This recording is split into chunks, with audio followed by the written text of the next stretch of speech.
Olá, este é o canal TV Web Amapá no Ar. Estamos iniciando mais uma audição do nosso Falando Sério, que faz parte da programação da TV Web Amapá no Ar. Queremos, no início desta audição, agradecer o seu carinho, a sua audiência, você internauta que tem acompanhado, que tem deixado aí o seu joinha, que tem estado conosco em toda a programação deste canal especial que leva, a partir deste programete Falando Sério, o conhecimento das pessoas que fazem a diferença, daquelas autoridades que a gente traz aqui para serem conhecidas, para mostrarem qual é o seu trabalho desenvolvido para o bem-estar da comunidade aqui da Amazônia Legal, em especial ao nosso Amapá. A audição de hoje tem uma convidada especial, deputada eleita Silvia Waimpi. Estou certo na pronúncia? Corretíssimo. Está conosco para conversar um pouco com os amapaenses, com todos os internautas que acompanham o nosso canal, o nosso Falando Sério. Silvia, seja bem-vinda ao Falando Sério da TV Web Amapá no Ar. Eu que agradeço o convite, o carinho com o qual eu tenho sido recebida, em todos os programas com os quais eu tenho participado, e quero poder contribuir para o crescimento do Amapá, bem como defender os interesses da nossa gente. Silvia, tem uma particularidade, que tu és uma das indígenas eleitas nessa eleição que passou e que tomará posse a partir do ano que vem, né? Assim como a sua candidatura, tem mais 3 aí, que não se alinham à direita, digamos assim, né? Como é que é isso? Bom, nós temos, claro, que dar voz a todos os povos e a todas as suas linhas de pensamento, até porque isto é uma democracia. Nós temos 4 mulheres indígenas que foram eleitas no Brasil para a Câmara Federal. Dentro desse conjunto de mulheres, que é apelidado por alguns de bancada do COCAR, de que 3 dessas mulheres coadunam com um sistema de governo socialista, enquanto eu prego a autonomia, a liberdade dos povos, falando justamente sobre a questão da direita, de um sistema que trabalha a questão da liberdade, da autonomia entre todos os povos, liberdade econômica, que seria justamente a direita conservadora, defendendo os interesses da família, de Deus e da liberdade, em relação principalmente à questão da nossa pátria. E somos um grupo completamente diferentes e divergentes em algumas opiniões, Então, as 2 foram eleitas pelo PSOL, uma eleita pelo PT e eu eleita pelo PL, que é o partido do qual o presidente Jair Messias Bolsonaro concorreu à presidência da República. Então, nós somos linhas completamente diferentes. E óbvio, sempre que eu sou entrevistada, algumas pessoas perguntam se haverá alinhamento. Eu digo, haverá, desde que qualquer tipo de política não fira os interesses da soberania nacional, não fira os interesses do Brasil e nem condene os povos indígenas a continuar vivendo na miséria absoluta. E às vezes a sociedade ela olha para nós e se pergunta, como assim? Como assim? Bom, são 3 mulheres indígenas que, como eu, estão urbanas, quer dizer, não vivem mais na aldeia, conhecem a realidade do seu povo, fazem parte de uma atividade, são ativistas nessa área da política, porém, as 4 estão urbanas, vivem na cidade, ambas tomam banho de água quente, tomam água gelada e podem pedir, obviamente, comida por iFood. Diferentemente, são 2 linhas de pensamento. Elas promulgam de que os indígenas devem continuar vivendo em 1500, sendo tutelados, protegidos, mas que continuem vivendo na dificuldade do qual lhe é imposto a vida dentro de uma floresta. Apesar de elas representantes usarem o iPhone. Exatamente. Enquanto eu digo que não. Povos indígenas não precisam viver em 1500 eternamente. Nós estamos no século XXI. E por que os indígenas do século XXI não podem ser tão doutos como as pessoas que estão nos assistindo? Por que nós não podemos ser tão inteligentes quanto você? Será que nós somos condenados? Será que é um estigma que diz que pelo fato de eu ser indígena eu tenho que viver no meio do mato, nua, segregada, vivendo em 1500, sendo novamente dominada por alguém ou por outro interesse que me mantém escrava e longe da cidadania?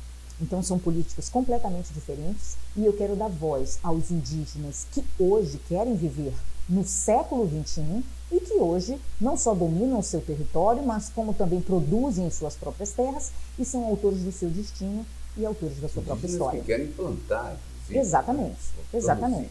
Agora, Silvia, antes de a gente entrar propriamente no trabalho que você vai desenvolver a partir de janeiro, a partir do início do ano que vem, na Câmara Baixa, na Câmara Federal, eu queria conhecer um pouco a Silvia Wanhampi. Desde aquele momento em que você, um pouco mais da adolescência já, resolveu sair do seio da sua tribo, da sua família e vir para estudar, para adquirir conhecimento e chegar até onde chegou. Existem fatos assim, eu digo que todos os acontecimentos na nossa vida, sejam eles felizes ou traumáticos, eles devem ser a nossa principal mola propulsora. E eu digo sempre que dor todo mundo sente. A questão é o que você faz com aquilo que você sente. Então, eu tive a oportunidade de estar numa escola, de dividir com outras pessoas o conhecimento acadêmico. E quando eu era criança, me foi dito que eu era a verdadeira brasileira. Chegavam a tocar em mim e dizer, nossa, você é uma índia de verdade. E tocavam em mim. Você fala.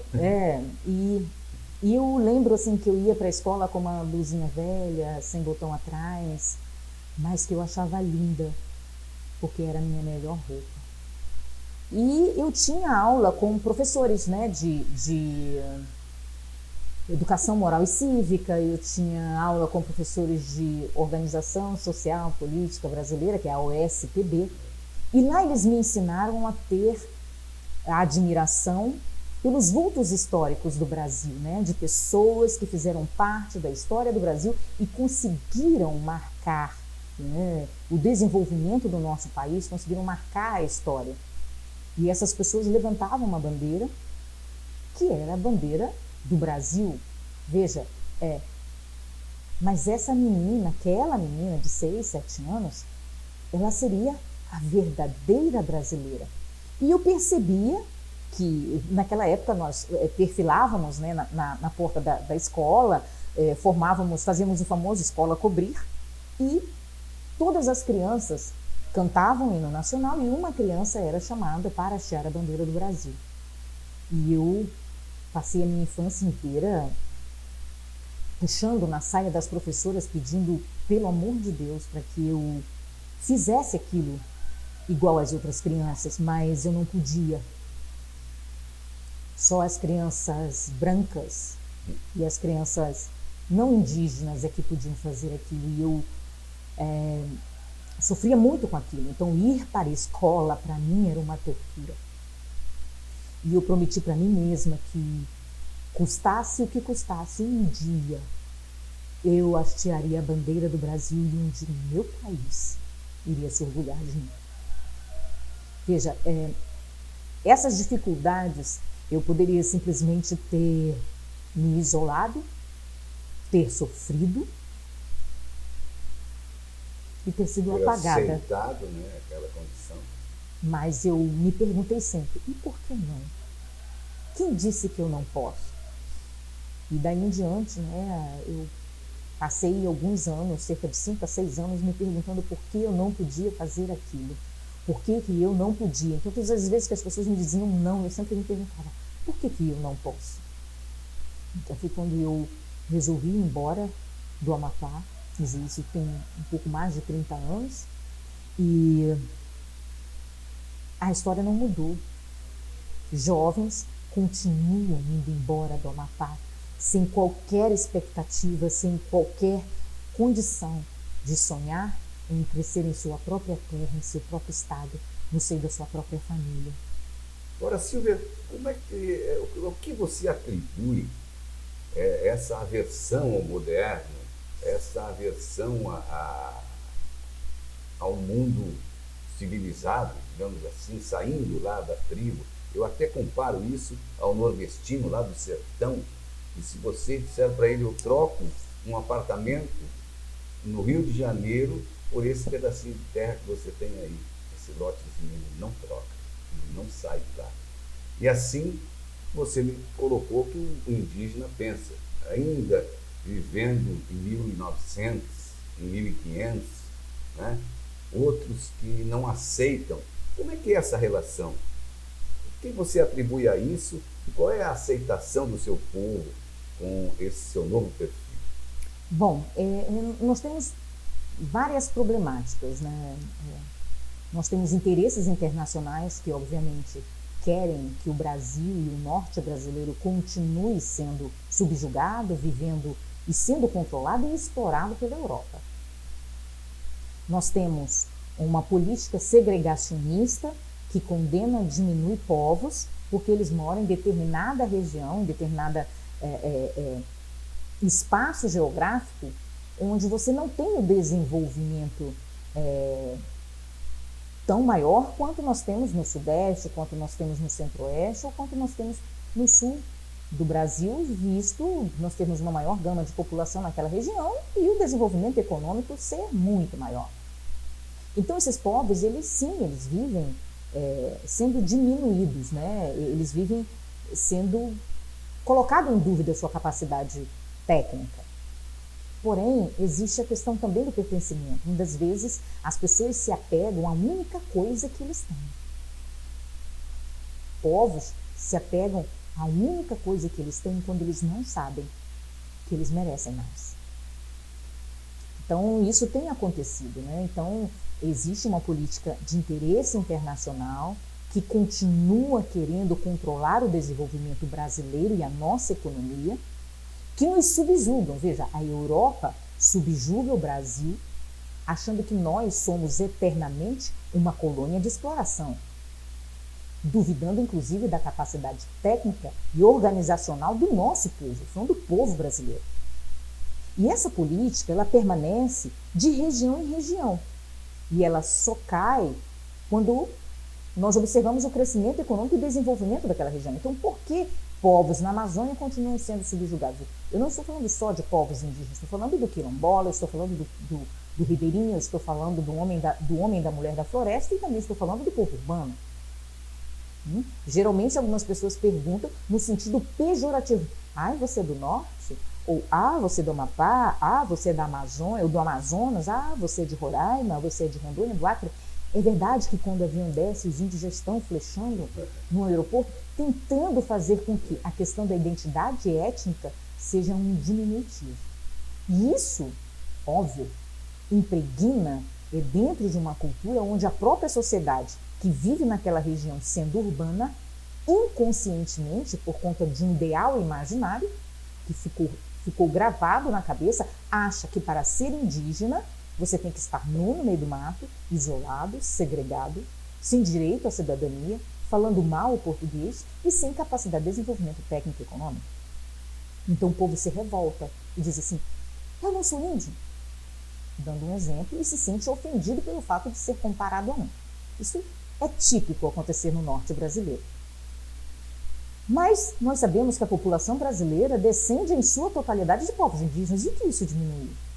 Será que nós teremos o mesmo perfil de uma herança europeia que segrega povos ou que duvida do seu desenvolvimento? Eu me lembro que no primeiro governo do PT, ele ampliou as áreas indígenas, né? Garantiu a terra para o índio. Essa terra é sua, ninguém mexe, você não pode sair daí. Você tem que comer o seu peixinho, ficar numa oca aí quietinho, né? e não se meter com a humanidade em geral, né? Eu acho que é por isso que tem alguma parte do povo indígena que questiona esse seu caminhar, né? Querendo trazer a modernidade, querendo abrir a condição para que o povo indígena possa produzir o seu alimento. Nós temos na dependência. Eu faço parte de um grupo, né, de indígenas chamado Indígenas Agricultores, né? Nós temos cerca de 70 povos que fazem parte desse grupo, onde nós discutimos o nosso futuro, né? A participação dos povos indígenas no cenário político nacional. O nosso desenvolvimento econômico, será que nós podemos ou temos capacidade para nós ajudarmos o Brasil no desenvolvimento do seu PIB? Então, povos indígenas parecis, claro, com o avançar da sociedade, né, no seu contexto histórico, né, de tempo e espaço, por exemplo, no Mato Grosso, eles dominavam e dominam a técnica de plantio no cerrado. Só que eles sempre serviam a uma outra sociedade e não a própria. Trabalhavam em fazendas, mas não produziam seu próprio território. Por quê? Porque a legislação ela é clara e aí é que está a sensibilidade. A Constituição de 88 ela nos deu a povos indígenas o direito de viver e usufruir, da sua terra, mas ela não te deu o direito de produzir nela. Então você só vive nela, mas você não pode produzir, você não pode explorar. Então esses povos, por exemplo, como o parecis, eles dominavam técnicas, dominavam expertise. E eles falaram, não, por que eu vou continuar trabalhando para o não indígena se eu posso trabalhar para mim mesmo? Então esses povos juntaram seu conhecimento e resolveram produzir em suas próprias terras. Hoje os indígenas parecis são considerados no Mato Grosso um dos maiores produtores de soja naquela região. Eles produzem não só a soja, mas eles produzem arroz, eles produzem milho e economicamente estáveis. No último projeto que eles tiveram agora de colheita, eles conseguiram ter o seu lucro em relação à sua safra produzida, eles conseguiram exportar produtos, eles conseguiram dividir, né? São cerca de 6 mil indígenas que vivem, né, da agricultura mecanizada. Então, eles, além do salário daqueles que trabalham com a questão da agricultura, cada indígena dos 6 mil recebeu um bônus, além do salário, um bônus de 6 mil reais. E ainda ficaram com 5 milhões de reais para investir em pesquisa. E eles resolveram estender essa pesquisa para pesquisar a soja preta, a soja que tem um grande poder nutritivo, e eles querem desenvolver barras de cereais capazes de serem entregues a outros povos indígenas que passam por problemas de desnutrição devido ao isolamento, né? A dificuldade de produzir, a dificuldade de obter alimento em suas próprias terras, como acontece com os indígenas Yanomami, né? Lá em Roraima. Então, eles avançaram. E por que eles não podem? E por que eles não podem ser tão ricos quanto os indígenas norte-americanos? Por que só os povos indígenas deverão viver condenados a viver em miséria? E nós trazemos isso, né? Nós temos indígenas Suruí, em Rondônia, que produzem café, cuja uma das suas produções ganhou prêmio como um café de excelente qualidade. Quem diz que pelo fato de ser indígena, eles não podem produzir, né? E às vezes entram, muitas vezes a sociedade, por ela não conhecer indígenas, eles fazem muitas vezes trocadilhos, tipo, indígena de iPhone. E por que não?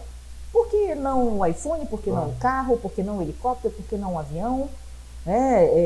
Por que não um doutorado? Por que não um mestrado? Porque ele é indígena e não pode?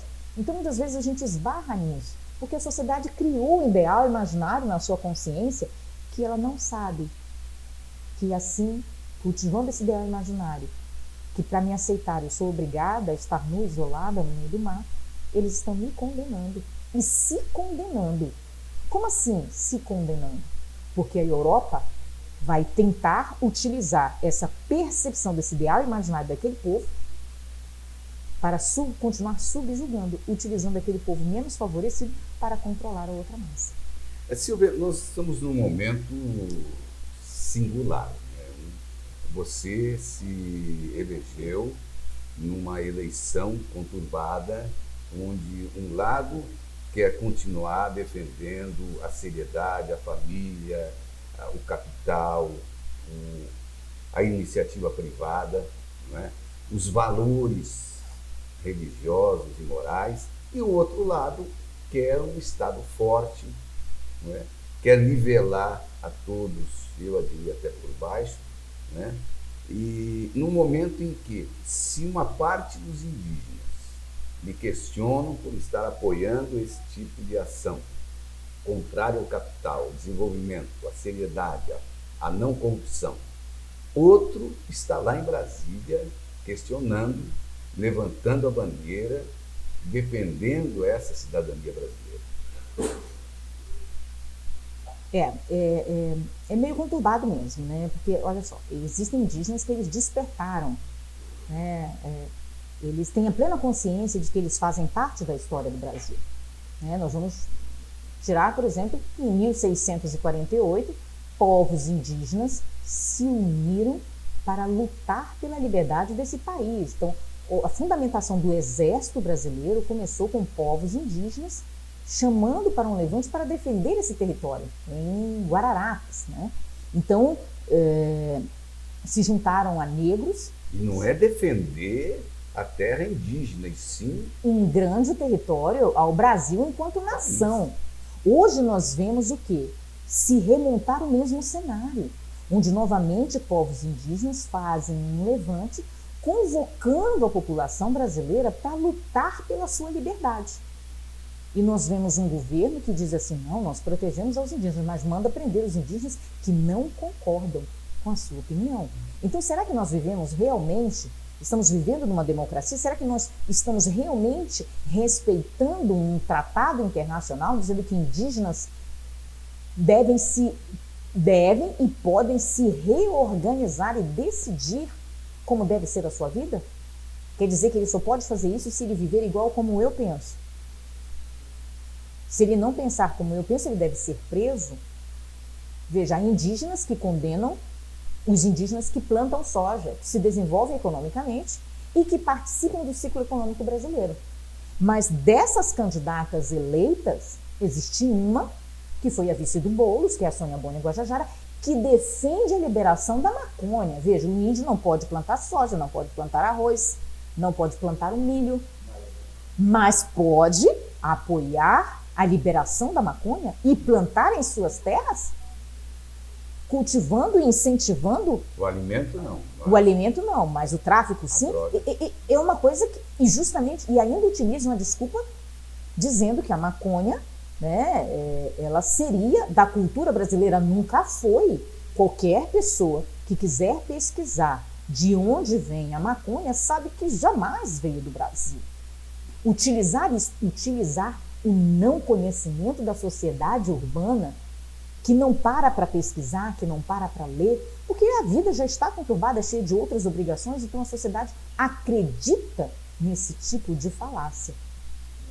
Sem falar de que a maconha vem trazendo drogas mais pesadas. Exatamente, exatamente. Então, assim, quer dizer que só porque eu sou indígena, tenho que apoiar o tráfico de drogas, mas eu não posso apoiar o ciclo econômico com uma plantação de soja? Quem está lucrando com isso? Por exemplo, o Estado do Amapá. Nós temos leis ambientais, eu vou falar em relação ao norte brasileiro, e o Estado do Amapá, obviamente, por pertencer a essa posição geográfica, sofre com isso. Nós somos o estado mais preservado da Amazônia brasileira, com a população pobre, considerada a população mais miserável desse eixo. Como assim? Por quê? Mais esquecida. Né? Mais esquecida. Então, o que nós vemos? Né? Nós vemos o quê? Que existe uma política segregacional de interesse internacional que proíbe o desenvolvimento nessa região. Nós temos leis ambientais que são severas, severas demais apenas para o norte brasileiro, porque o bioma que nós temos no norte, o bioma que nós temos no sul, o bioma que nós temos no sudeste ou no centro-oeste, eles são diferentes do bioma que nós temos na Amazônia brasileira, no norte brasileiro. Veja, aqui, principalmente no estado do Amapá, como nós já tivemos, né, produtores rurais presos, nós temos uma política, né, que vive a questão das leis ambientais, que condena um homem do campo, né, um homem da floresta, a perder a sua propriedade. Por que perder a sua propriedade? Porque no momento que ele derruba uma árvore, ele é multado. Muitas das vezes essa multa vale 3 vezes mais do que vale a sua propriedade. Então, nós temos uma política que defende, inclusive, o direito de uma árvore, mas não defende o direito de uma criança no ventre da mãe. Então, será que o povo brasileiro só está apto para decidir o futuro de uma árvore, mas não está apto para decidir a vida humana? Então, nós precisamos questionar e discutir isso. Então, nesses lugares como no norte brasileiro, o que nós temos? Vamos falar, novamente, observando aquilo que se tem de pesquisa e aquilo que se tem publicado sobre o estado do Amapá. Nós somos um eixo, uma região onde se impera o tráfico humano. Nós temos uma política que segrega, que te impede de produzir, mas não protege mulheres e crianças que se prostituem na estrada. Se prostituem na estrada por um punhado de arroz, porque alguém na Europa determinou que no norte brasileiro nós não podemos plantar arroz. Então, a quem nós defendemos? A quem nós protegemos? Nós protegemos o povo do norte, a nossa gente, o povo do Amapá, ou os interesses da Europa? Você está acompanhando aqui na TV Web Amapá no Ar o programa Falando Sério. Estamos falando sério com a deputada eleita Silvia Wayampi, que representa a nação indígena, mas que também vai representar lá em Brasília, na Câmara Baixa, a população do Amapá, da Amazônia Legal. Silvia, nós falávamos desse questionamento por parte dos indígenas que foram a Brasília e que estão em dosses, inclusive mandaram prender até um dos caciques lá. É um momento que ainda não se sabe o que vai ser definido no final das contas, né? Existe uma grande parte da população questionando em frente aos quartéis, não aceitando essa condição que se colocou nesta eleição, né? E essa parcela da população faz com que não se saiba o que pode acontecer, se realmente quem se diz eleito nessas eleições vai realmente tomar posse ou não, ou se as Forças Armadas vão assumir, tentando reorganizar o país e acabando com todo esse movimento questionador. A partir daí, definindo-se o que vai acontecer a partir do ano que vem, como é que vai ser o seu trabalho? Qual é a sua linha de ação para começar o seu trabalho lá na Câmara Federal? Bom, o principal, como eu disse, é defender os interesses do povo do norte brasileiro, o povo do Amapá. Como nós observamos, né, pelas dificuldades que o Amapá vive, são a mesma dificuldade de Roraima, a mesma dificuldade do Acre em relação ao modo de vida e desenvolvimento econômico nessas regiões. O estado do Amapá, no caso, pelo fato de ter a população considerada mais pobre desse eixo, sofre muito mais. Então, o que eu pretendo fazer, né? Quer dizer, o deputado federal, que é aí que corre o grande engano da população. A população acha que o deputado federal é aquela pessoa que vai para o cenário nacional para só trazer emendas para o Estado. E não é isso. O deputado federal, ele é aquela pessoa que vai entrar num parlamento e que vai formular, fazer leis para defender o seu povo e para proteger o povo brasileiro. E fiscalizar os recursos da União, fiscalizar as atividades exercidas pelo Poder Executivo. As emendas, elas são o UP, que é aquele dinheiro que é destinado para emprego, para fazer justamente aquilo que se diz, emenda. porque já existe um orçamento que a União devolve para os estados, devolve para os municípios, que é justamente todo o imposto que foi arrecadado e depositado no fundo, no Tesouro Nacional, e que depois é repassado para poder pagar as atividades do Estado, né? Eu digo do Estado... Estados e municípios. Dos estados e municípios, quer dizer, da administração pública.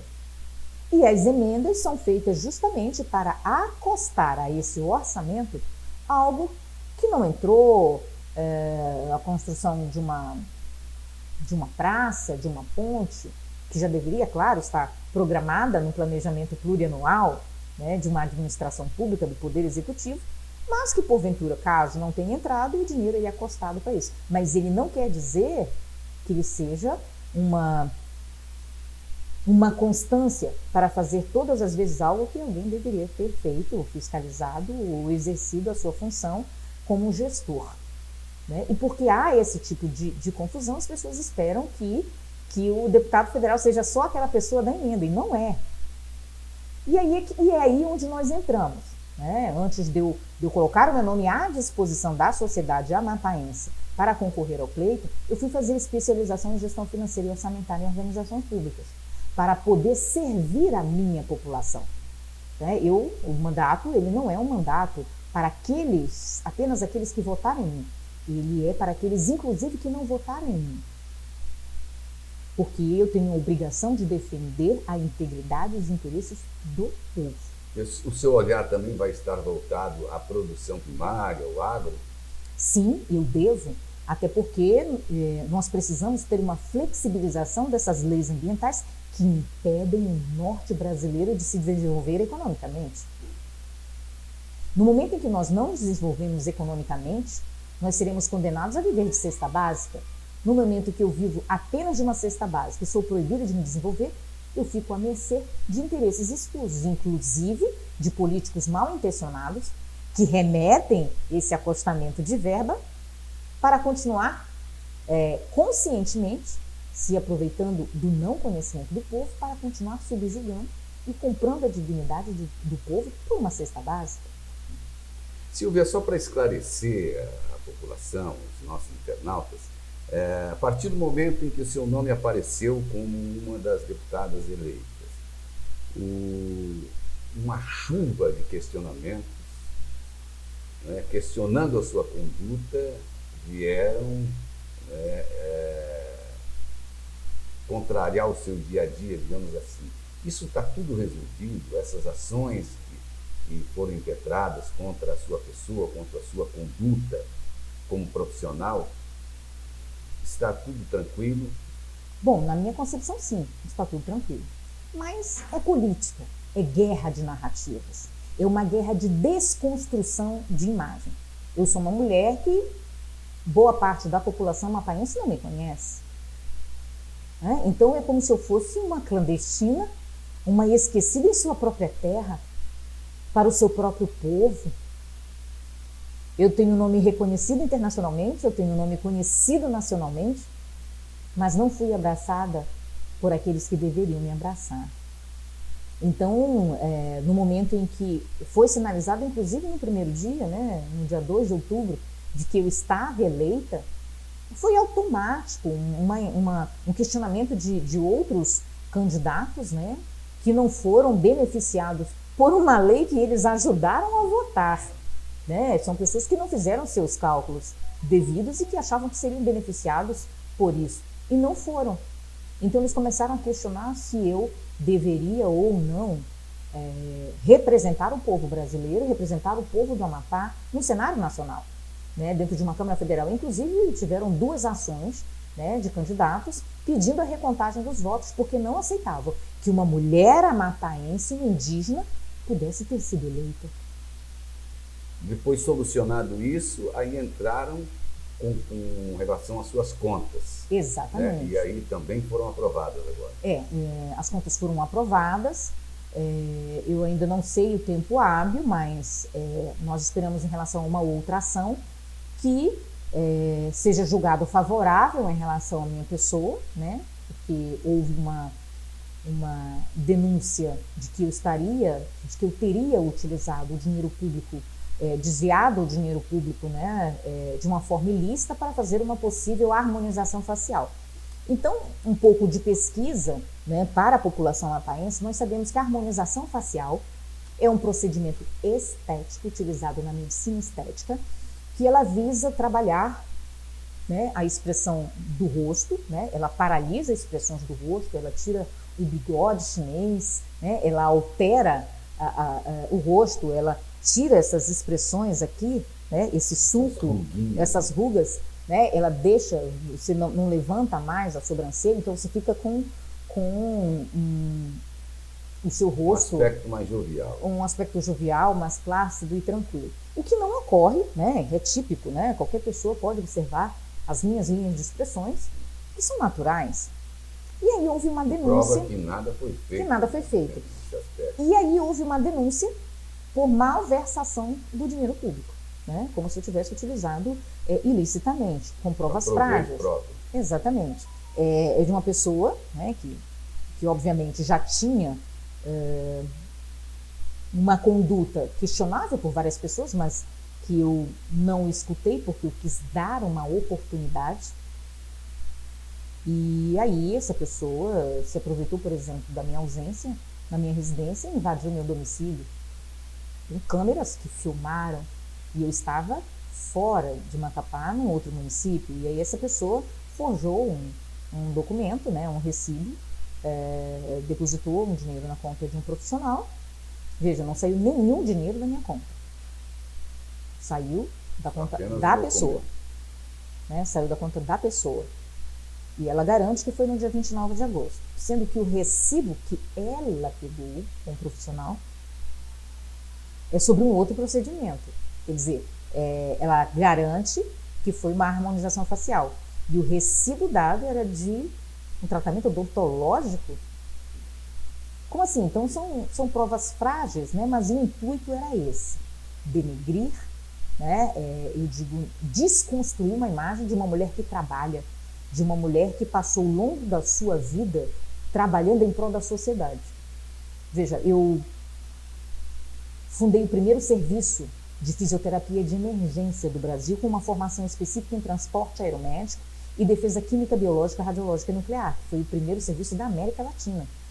Isso em 2016, que culminou com a portaria 511, né, com um decreto, né, com uma resolução, a resolução 501 do COFITO, que reconhece a atuação do fisioterapeuta em unidades de urgência e emergência. Então, o trabalho de uma mulher que passou a homologar pistas de pouso, quando isso já estava esquecido há 40 anos, para quê? Para levar saúde à população em áreas inóspitas. E isso amedronta quem utiliza o dinheiro público e desvia lá na ponta. Até porque o conhecimento, quem acompanha a minha história sabe que eu fui secretária nacional de saúde. Eu coordenava 34 distritos federais, 751 postos de saúde, 358 polos de saúde e 68 casas de saúde. E eu fiscalizava essas casas de saúde inopinadamente. Então eu chegava de surpresa para fiscalizar o dinheiro público, aquilo que estava versado nos contratos dizendo que havia sido feito e que não estava. E eu comecei a incomodar muitos políticos que se aproveitavam de suas indicações para desviar o dinheiro público. Então, essa fama, ela cresceu nacionalmente de uma mulher que fiscalizava o dinheiro público. Então, obviamente, acabou sendo... Não aceitava a corrupção, né? Exatamente. Isso seu alinhamento com o atual presidente. Exatamente. Então, assim, tentaram de todas as formas me desconstruir.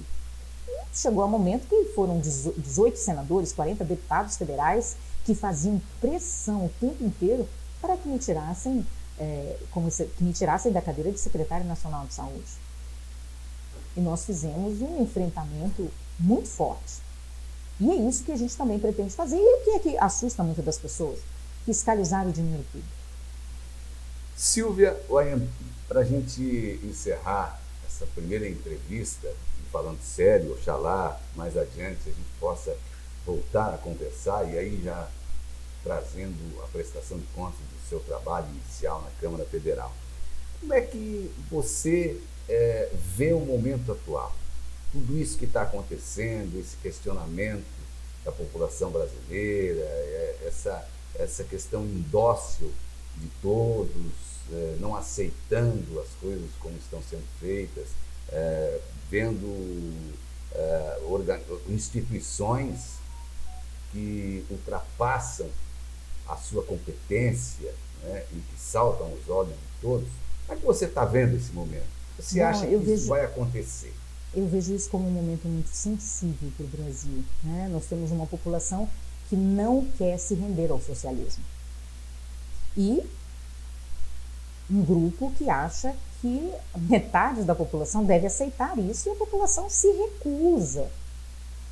E está sendo imposto, né, por um futuro governo, né, de que a população é obrigada a aceitar. Então, pode não ser uma democracia. E é esse mesmo grupo que diz que vai desarmar a polícia, mas não permite a entrada da polícia para combater o narcotráfico, por exemplo, numa favela. Defende o roubo do celular. Exatamente, né? Então, assim, e que hoje cogita punir violentamente uma população que está lutando pela sua liberdade, mas não era um governo que diz que está para o amor. Então a sociedade que tem visto o insucesso desse tipo de política em outros países, principalmente na América do Sul, né? Nós temos o exemplo da Venezuela, né? Nós temos Argentina. A Argentina, então nós temos o quê? O que se gera uma instabilidade política porque o povo acaba sendo sobrecarregado com impostos e mais impostos, impostos e mais impostos, chegando à conclusão de que o Estado acaba falindo, né? Que seria manter a dignidade desse povo. Eles não conseguem manter, nivelam todos a miséria, enquanto eles lucram e mantêm uma vida estável, como nós vemos com os grandes imperadores do mal que subjugam o povo. Então, países na América do Sul que a sua economia está baseada no narcotráfico. O Brasil não quer fazer parte disso. Então, o povo brasileiro, ele tem lutado por isso. Então, nós vemos um cenário preocupante, um cenário que pode levar, inclusive, a uma guerra civil. E é preciso que se resolva essa situação. Um povo que quer uma resposta, que pede um código-fonte, que quer avaliar a veracidade. Então, por que não mostra esse código-fonte e a gente acaba logo com isso? E voltamos à paz, dobramos a página e seguimos em diante. Mas no momento em que você recusa a dar ao povo a resposta, você acaba alimentando e fomentando o ódio e a divisão de uma classe. E isso nós não podemos permitir porque acaba ocasionando perda de vidas, né? E a perda principal, que é a liberdade de um povo. Silvia Wayampi, uma honra tê-la aqui nesse nosso espaço. Há uma grande expectativa, minha inclusive, de ir observando cada passo que a sua candidatura vai dar, vai empreender a partir de Brasília, para modificar muitas coisas ali que estão erradas, sobretudo aqui nessa região do Norte. Então, queremos parabenizar e desejar que a sua trajetória seja realmente exitosa, né, e que faça diferença para esse povo. Muito obrigada, eu quero agradecer ao programa Falando Sério, a oportunidade da gente discutir coisas tão importantes para o Norte brasileiro, para o Amapá e para o Brasil. E obrigada pelo carinho do povo amapaiense e de todos aqueles que estão nos assistindo. Obrigado mais uma vez a você, internauta. Continue compartilhando esse nosso canal, o nosso programa Falando Sério, né? E inscreva-se nesse canal e nos ajude a colocar mais longe as nossas entrevistas, os nossos programas da TV Web Amapá no Ar. Muito obrigado e até uma próxima oportunidade.